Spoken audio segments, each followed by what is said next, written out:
Hi guys! For today's video, i-share ko naman sa inyo kung paano kayo makakuha ng inyong statement of account online sa SSS. Dito, lagay lang natin yung user ID and password natin, then click sign in. Then, ayan, nasa home na tayo, nakapag-sign in na tayo. Dito, click lang natin itong Payment Reference Number or PRN. Pag click nyo yan, ito yung lalabas. Kung kaya i-click nyo ulit yung Payment Reference Number. Then, lalabas na dyan yung loans. Click nyo yung loans. Ayan, nandito na tayo sa RTPL PRN natin. Applicable month is December 2023. Kung halimbawa yung loan ninyo is nasa active loans without PRN, so pwede kayong makapag-generate ng PRN. Click natin yung Generate PRN. Then, makikita nyo na dito yung statement of account niyo. Then, guys, dito naman nakalagay disclaimer. This statement of account is based on the computation of the current billing month June, January 31, 2024. Kung kaya ito, pwede nyo na itong i-screenshot. Ayan, screenshot nyo yan. Then, pag na-screenshot nyo na, pwede nyo na iyang i-crop.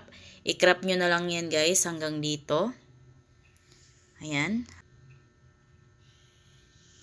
Then, ayan. Ganito ang gawin ninyo pag once na hanapan kayo ng HR or ng employer ninyo ng statement of account ninyo. So, ito, pwede nyo na itong maipasa sa inyong employer or sa HR dahil ang kailangan na information lang naman nila is your statement of account na updated. So, andito na lahat ng details. Then, kailangan din nila yung kompletong pangalan ninyo para ma-verify nila kung kayo talaga yan. And then, the SSS number ninyo. Ayan, so ganun lang guys kung paano ninyo makuha yung statement of account ninyo online.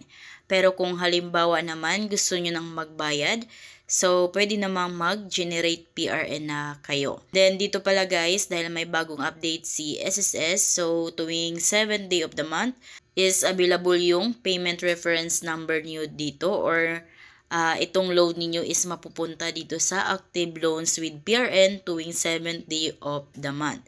So mag-generate sila every 1st to 6th day of the month, mag-generate sila ng PRN. Kaya pagka every 7th day of the month is andito na yung loans ninyo. Nasa active loans with PRN na. Ngayon, click natin yung generate PRN. Then, tayo na ang mag-generate. Click natin tong submit request. Ayan, PRN successfully generated. Click natin tong view loan list. And so, as you can see, napunta na sa active loans with PRN yung loan natin. Ito na yung payment reference number natin. So, pwede na tayong makapagbayad. Then, makita din natin amount due is 0. Ibig sabihin, updated tayo sa paghuhulog. Then, dito, lalabas din dito yung SOA. Halimbawa, pagkabukas nyo ng SSS account niyo is nandito sa active loans with PRN yung loan ninyo. So, dito naman kayo magkuha ng SOA. Ayan. Click nyo yung SOA. So, screenshot nyo lang ito. Ayan. Then, pwede nyo na din i-crop ito pag ganyan. Ayan. At ito yung ipapasa ninyo sa HR or employer ninyo. So, ganun lang guys kung paano kayo makakuha ng statement of account ninyo online sa SSS. So, kung kayo bago sa aking vlog, please consider to subscribe para updated kayo lagi sa mga videos ko. Thank you for watching!